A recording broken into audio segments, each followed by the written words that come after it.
This week on the Autocar Show, we drive the brand new version of Maruti's best-selling sedan, the Dzire. We also travel to Korea to bring you a review of the new SsangYong Rexton headed to India. And by popular demand, we bring you the road test of the Baleno RS. Compact sedans were all the rage when they hit the market a few years ago, but lately their popularity has been waning just a little bit, thanks in part to the advent of compact SUVs and premium hatchbacks. Then there's the fact that compact sedans are associated with taxi services like Uber and Ola, and that's not great for their image, is it? Now, for some car makers, this might be a cause for concern, but when your compact sedan is consistently one of the 3 best-selling cars in all of India, you needn't worry at all, right? And that's precisely why Maruti has poured in so much effort and so much investment into this, the brand new 3rd generation Dzire.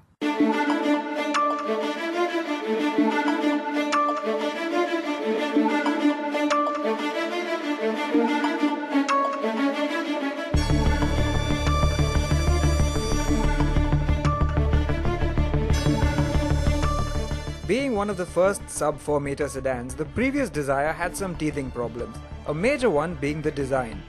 The boot wasn't well integrated and the proportions were all wrong. This time they've done a much better job. For the first time, it's been launched before the Swift hatchback it's based on. And they've worked so hard to differentiate it, they've even dropped the Swift name. It's now just called the Dzire. It resembles the new Swift at the front but gets an all-new bumper with loads of chrome in the grille and a bit lower down too. It looks altogether smoother and rounder, and that continues on the sides where there are soft curves on the fenders. These top-spec cars get two-tone 15-inch alloy wheels that look really classy. Most of all though, at the back, the boot is much better integrated and the roof flows a lot better, making for a more conventional sedan shape. That boot, incidentally, can now hold a solid 378 litres, which is much better than before, but still shy of the class best. It's also at the back you'll notice that it's a whole lot wider than the old car, by 40 millimeters in fact, and that translates to a lot more room on the inside. The cabin is a mix of new and familiar bits. The dash uses a nice layered look with black on top, beige at the bottom, and splitting the two, a strip of faux wood, which also really split opinions. Some found it felt quite premium, others found it a bit tacky and passé. The materials are a bit inconsistent too. The leather-wrapped flat-bottom steering, also with a wood insert, feels really nice, and the touchscreen is well integrated with its black and brushed silver frame. But elsewhere, you'll find hard plastics and many switches have been carried over from the old car. Still, it does get the basics right, with good visibility from the driver's seat and decently comfortable front seats. And to put those to the test, it's about time we set off for a drive.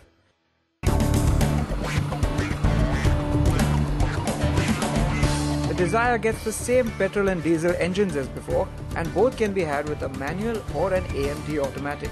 Let's start with the diesel auto. It's a familiar driving experience. The engine is, as before, the 1.3-litre Fiat-sourced multi-jet engine with 75 horsepower and about 190 Newton-meters of torque. And yes, that is plenty to hustle this light sedan along. Yes, the Dzire's new platform makes it about 60 to 65 kilos lighter than the old car, and that makes performance brisk, with a solid punch coming in just before 2000 RPM. It's not the most refined car in the class, but then it's not the loudest either. The gearbox, well, it's an AMT, and as such it comes with the traditional AMT shortcomings. That means as long as you're driving it smoothly, it's just fine. But the moment you push it a little bit too hard, it starts to give you a bit of head nod as it shifts gears, and there's an interruption in the power delivery. But for most users in the city, it will be absolutely fine. As long as you don't kick down too hard on the accelerator pedal, it responds very smoothly and shifts just seamlessly. They are much smoother than the AMTs of old, and the only real issue you'll face is doing a hill start, where the car will roll back if you're not careful. It's also nice to finally see an AMT gear lever that doesn't look cheap. You do have the option to shift manually via this lever, but there's no sport mode. We also spent some time in the petrol Dzire, but this time with a manual gearbox. And as with other cars that use this engine and gearbox combo, it felt quite special. So now I'm driving what is, for me at least, the pick of the Dzire range. It is the 1.2 litre petrol engine with the manual gearbox. And it is the pick of the range for me because, well, it is quite a lot of fun to drive. It's very peppy at low revs and it likes to rev out as well. So whether you're driving in the city, in traffic, or whether you're just scaling it down an open highway, it's still a lot of fun irrespective. It's pretty refined too, except when you extend it fully, at which point it does sound a little bit boomy, but for the most part I think you'll be quite happy with how smooth and silent this motor is. The 5-speed manual gearbox too. The shift action is short and really slick, and the clutch and the gear shift are both very light. So again, it's no problem in traffic, and it's also a lot of fun when you're going faster. We only got a brief chance to drive the remaining two variants, the diesel manual and the petrol AMT, but we can tell you that they are quite similar in character to their counterparts with different gearboxes. What's common to all Dzires, however, are very light and easy handling characteristics. And I'm going to hop back into the blue car to tell you all about it. Now the steering is a great improvement compared to other recent Marutis, but it's still quite a way from being perfect. For one, there is quite a lot of slack at the straight ahead position, and if you're cornering it really hard, you will find that there isn't quite enough feedback from the front wheels. Still, in the city, it is very light and easy to twirl, and that will get you through traffic very easily. Now, while steering feel may not be the greatest, Maruti has at least delivered in other fronts when it comes to dynamics, and that's because the new chassis really works quite well. Body control is impressively contained, so if you can forgive the steering, you will still have a pretty decent time in the new Dzire around corners. So that's what it feels like from the driver's seat, but the back seat is what really needed attention in the last car. So let's see what that's like in the new Dzire. Now the real pleasant surprise in the new Dzire is that there is a whole lot more legroom in the back seat. As you can see here, I've got plenty of room between my knees and the front seat, and headroom isn't too bad either. The slight disappointment is that the seat itself, though comfortable, is lacking a little bit in thigh support, but then buyers in this segment shouldn't have too much of a problem with that. Also, to make your journey a little bit more comfortable, there is an armrest with cup holders, and Maruti has even managed to squeeze in a pair of rear AC vents.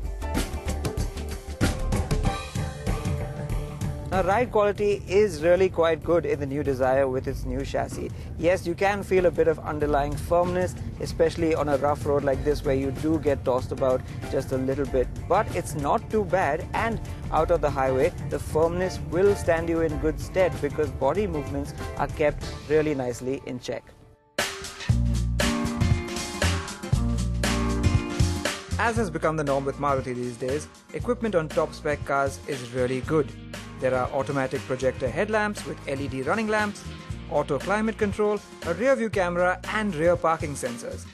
The SmartPlay touchscreen gets navigation, Apple CarPlay and Android Auto, and, crucially, all variants of the Dzire come with 2 airbags, ABS and ISOFIX child seat mounts.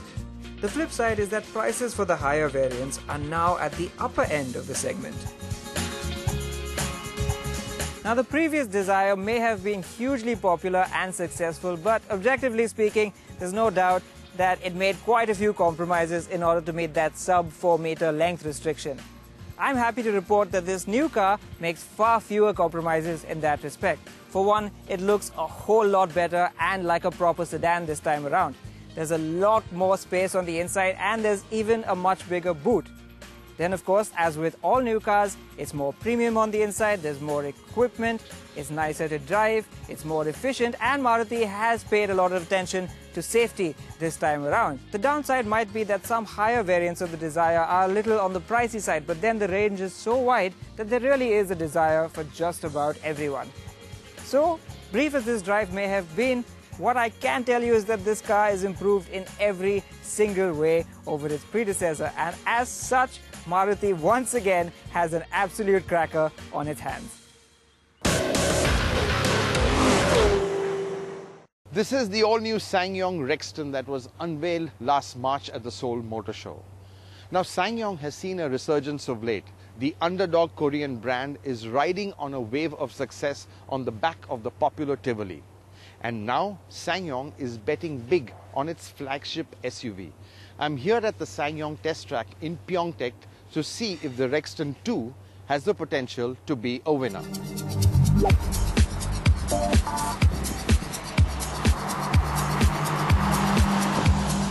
It's no surprise that the all-new Rexton looks nothing like the car it replaced. Now, SsangYong has built its all-new flagship from a clean white sheet. And the start point is an all-new body-on-frame chassis built with high tensile strength steel. Now, this improves torsional rigidity and greatly influences factors like performance, efficiency, refinement, and ride and handling.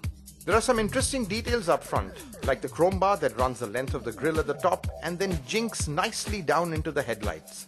There's a sharp shoulder line too, which connects these well-defined creases above the front and rear wheel arches. But from the rear, the Rexton looks quite generic. But I must say, I do like the tail lights, which are nicely detailed.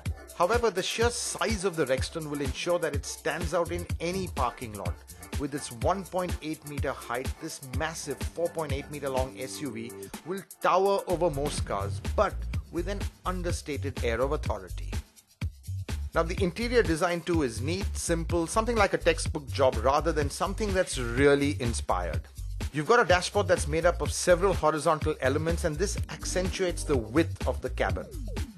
Now, bits like the steering wheel, the instrument panel, and all the buttons on the center console is nicely laid out, but it's just best described as smart.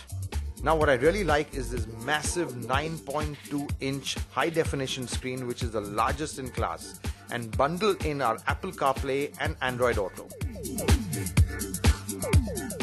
Now I'm off for a quick spin on the short test track at SsangYong's Pyeongtaek factory.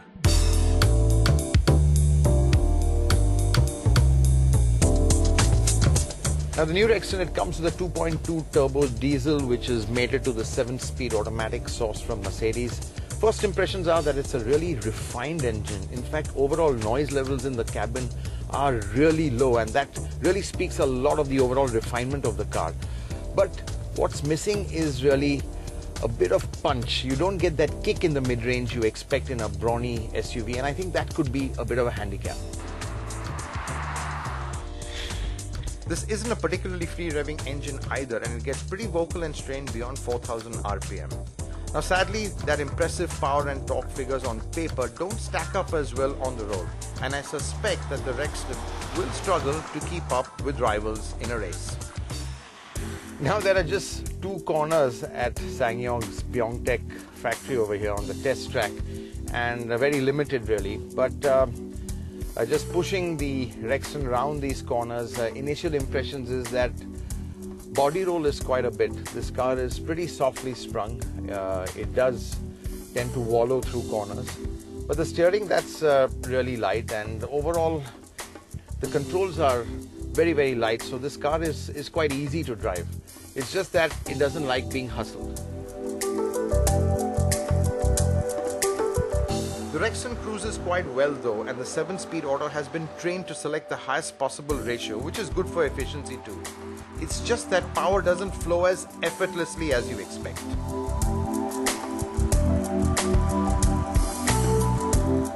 So a lot of cool features in the new Rexton, but this one is a particularly smart one called a smart tailgate. This is how it works. Wait with your key fob in your pocket for 3 seconds. 1, 2, 3, and presto! The boot opens automatically. Really useful when you've got your hands full. Makes a big difference.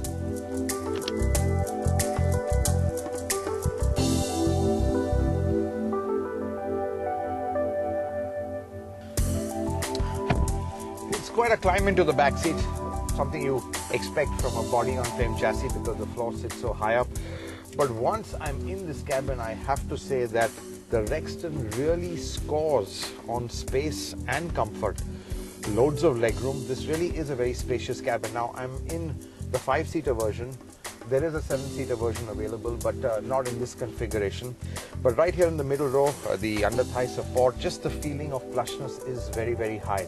And I think that's really where the Korean car makers, they really score. They've really taken the game up as far as interior quality goes, and SsangYong too has kind of kept up with the game as well.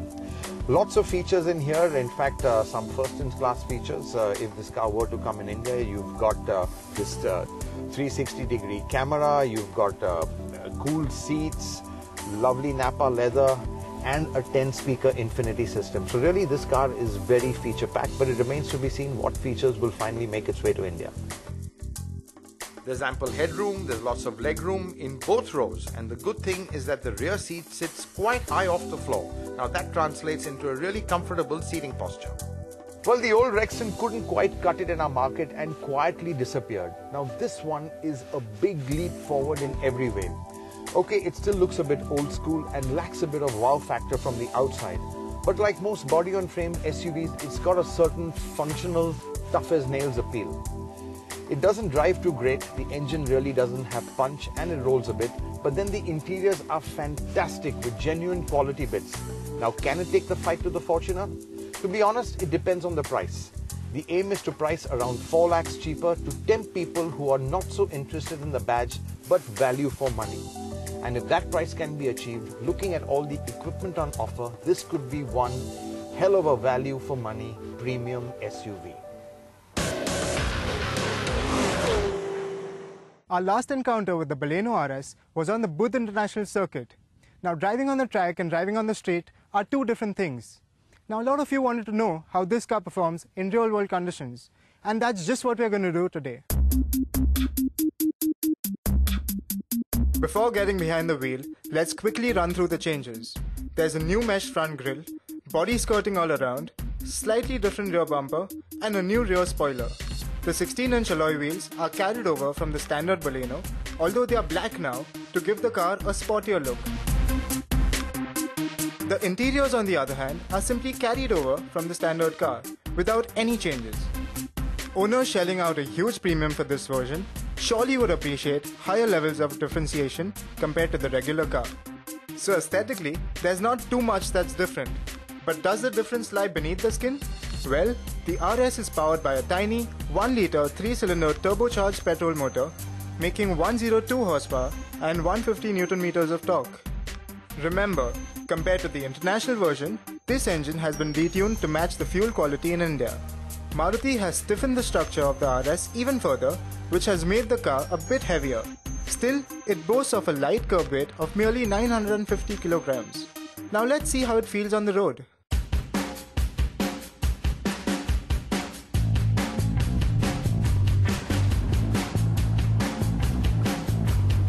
So it's noticeably quicker than the petrol Baleno and feels light on its feet. In fact, power kicks in at 1600 RPM, but there's no real punch or wave of torque. There's a mild surge and it pulls cleanly all the way to 6000 RPM. The good thing is this car is very easy in traffic. The controls are very light and path throttle responses are really good. As long as you're gentle on the throttle, you don't need to really work the gears that much. This tiny motor has ample torque on offer even at lower RPMs, and this makes city driving a breeze. In-gear acceleration timings show the superior drivability of this 1-litre turbocharged motor over the naturally aspirated 1.2-litre petrol. Flat-out performance is quite remarkable too, with the 0 to 100 sprint coming in just 10.25 seconds, which is nearly 2.5 seconds faster than the petrol Baleno. But it's a whole second slower than the other hot hatch, the 145 horsepower Abarth Punto. The RS also gets a stiffer suspension setup, and though we thought the older car was quite balanced in its behavior, this version feels much sportier. It turns into corners sharply, and driving this car is distinctly more fun. However, the sportier setup is not reflected at the steering wheel. Now the steering is a bit heavier than before, but on a winding section of road where you'd want that feedback, it still feels a bit vague and inconsistent. let's just say that it does the job, but it's nowhere close to the likes of the Polo or the Abarth Punto. What's nice though is the RS's ride. Despite the firmer suspension, it takes on the bad roads very competently. Another improvement is that this version can now go over speed breakers fully loaded without scraping its belly. With all the added performance, what's reassuring is that this car comes with rear disc brakes. They bite well and you can stop exactly where you want. In terms of equipment, the RS is based on the top Alpha variant of the Baleno, hence comes loaded with features.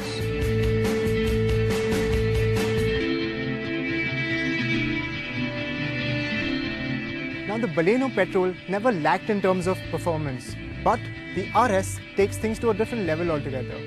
It's a more powerful engine and comes with sportier handling. Also, this car comes with the same practicality as the normal Baleno, like the spacious interiors, the large boot, and it's loaded with features as well. But things start to go downhill a bit when you start considering this car as a hot hatchback. Now, this car doesn't have the performance or the visual drama like the Punto Abarth. Yes, it's a bit quicker than the regular Baleno, but for that 1.4 lakh additional sum, you're not getting any drastic visual changes which differentiates it from the regular car, and that's a bit of a downer. So then, should you buy the Baleno RS? If you love driving and are looking for sporty performance but still want the practicality and features of the Baleno and the safety and security of the Maruti badge, the Baleno RS is the one to go for.